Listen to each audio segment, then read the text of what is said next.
Hello everybody, welcome to our YouTube channel teachers desk.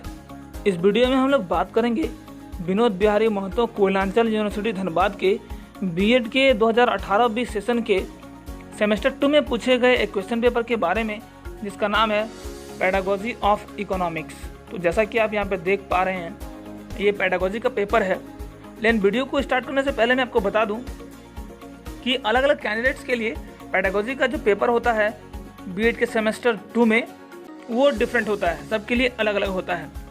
For example, यदि आपका honours civics रहा है तो आपको पेडागोजी ऑफ सिविक्स का पेपर देना पड़ेगा। यदि आपका ऑनर्स संस्कृत रहा है तो आपको पेडागोजी ऑफ संस्कृत का पेपर देना पड़ेगा। सिमिलरली जिस कैंडिडेट का इकोनॉमिक्स ऑनर्स रहा है, उन सभी को बीएड के सेकेंड सेमेस्टर में एक पेपर पेडागोजी ऑफ इकोनॉमिक्स का देना पड़ेगा। तो ये बीएड कोर्स के सेकेंड सेमेस्टर में 7वां पेपर होता है, क्योंकि हम लोग जानते हैं कि सेमेस्टर 1 में 4 पेपर होते हैं और सेमेस्टर 2 में 4 पेपर होते हैं। तो सेमेस्टर 2 का जो तीसरा पेपर है, जिसे ओवरऑल हम 7वां पेपर कहते हैं, वहाँ पे आपको पेडागोजी का पेपर देना होता है।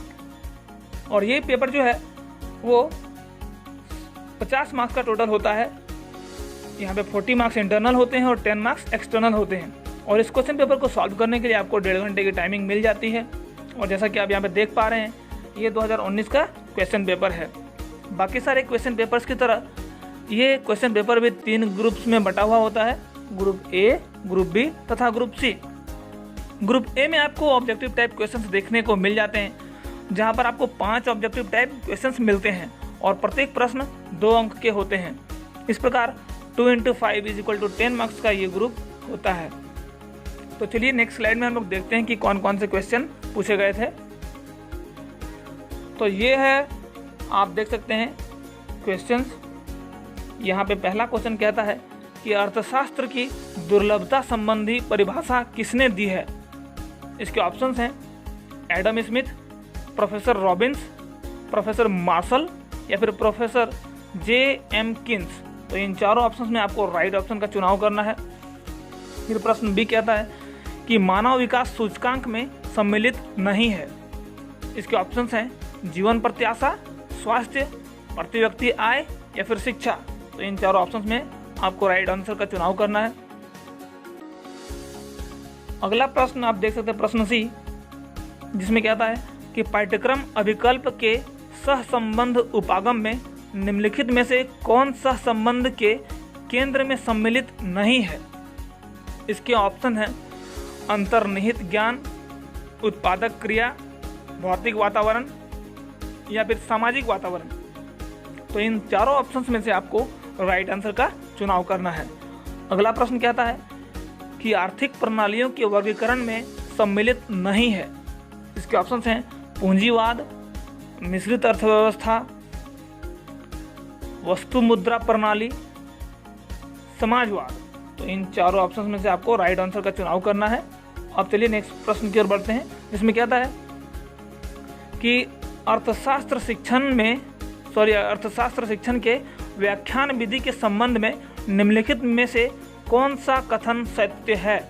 इसके ऑप्शंस हैं विशेषज्ञ सहमत हैं कि अर्थशास्त्र शिक्षण के लिए यह सर्वश्रेष्ठ विधि है। अगला ऑप्शन है इस विधि का प्रयोग कर पाठ्य विवरण यानी कि सिलेबस को समय पर पूरा किया जा सकता है। अगला ऑप्शन है यह विधि अधिगमकर्ताओं के सर्वांगीण विकास के लिए अच्छा है। या फिर इसका लास्ट ऑप्शन है NCF 2005 माध्यमिक स्तर पर अर्थशास्त्र शिक्षण के लिए इस विधि को संस्तुति प्रदान करती है। इन चारों ऑप्शन में से आपको राइट ऑप्शन का चुनाव करना है। और इसी के साथ अब हम ग्रुप बी में पहुंच चुके हैं। लेकिन इसमें आगे बढ़ने से पहले, यदि आप लोगों को ये वीडियो अच्छा लग रहा है तो प्लीज़ अपना प्यार, लाइक और शेयर के रूप में हमें दीजिए, ताकि हमें और मोटिवेशन मिले और आप लोगों के लिए इस प्रकार के और वीडियोस में इस चैनल पे अपलोड कर पाऊँ। तो चलिए अब आगे बढ़ते हैं। तो group B short answer type questions का ग्रुप होता है, जहाँ पे आपको प्रश्नों के 4 ऑप्शंस मिल जाते हैं, जहाँ पे किन्हीं 2 प्रश्नों का आपको जवाब देना होता है और प्रत्येक प्रश्न 5 अंक के होते हैं। इस प्रकार 5 × 2 = 10 मार्क्स का ये ग्रुप बिल्कुल ग्रुप ए की तरह हो जाता है। तो इसमें पहला प्रश्न आप देख सकते हैं, जो कहता है कि शिक्षण शास्त्र में सामान्य लक्ष्य क्या होता है। माध्यमिक स्तर पर अर्थशास्त्र शिक्षण के सामान्य लक्ष्यों की विवेचना करें। तो ग्रुप बी का ये पहला क्वेश्चन था। अगला प्रश्न कहता है कि अर्थशास्त्र का वाणिज्य से सहसंबंध का वर्णन करें।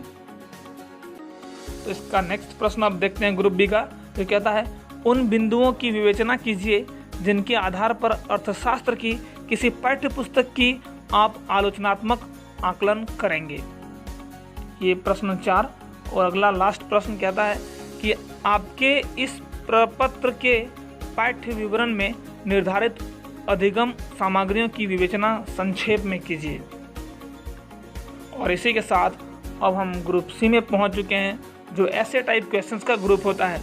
और ग्रुप बी की तरह ही इसमें भी आपको प्रश्नों के 4 ऑप्शंस मिल जाते हैं, जहां पर किन्हीं 2 प्रश्नों का आपको जवाब देना होता है और प्रत्येक प्रश्न 10 अंक के होते हैं। इस प्रकार 10 × 2 = 20 मार्क्स का ये ग्रुप होता है, जिसमें पहला प्रश्न कहता है, प्रश्न संख्या 6, कि अर्थशास्त्र को परिभाषित करें। अर्थशास्त्र की प्रकृति एवं विषय क्षेत्र की विवेचना करें। प्रश्न 7 कहता है, अर्थशास्त्र शिक्षण की विभिन्न विधियां कौन कौन सी हैं, किसी एक विधि की विवेचना करें। तो ये प्रश्न 7 है। प्रश्न 8 कहता है, अगर लिखित अवधारणाओं को स्पष्ट कीजिए तथा संबंधित कीजिए अक्षर विकास, आर्थिक वृद्धि तथा मानव जीवन की गुणवत्ता।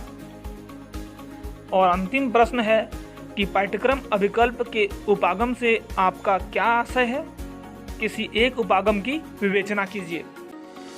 तो इसी के साथ ये वीडियो समाप्त होता है फ्रेंड्स। आई होप ये वीडियो आप लोगों को पसंद आया होगा। यदि इस वीडियो से आप लोगों को हेल्प मिला तो प्लीज़ लाइक, शेयर, कमेंट के रूप में अपना ढेर सारा प्यार हमें दीजिए, ताकि हमको मोटिवेशन मिले और इस प्रकार के क्वेश्चन पेपर्स की वीडियो आप तक जल्द से जल्द हम पहुंचा पाएँ। इसी विश्वास के साथ इस वीडियो को अंत करते हैं। Thank you so much for watching this video. Thank you.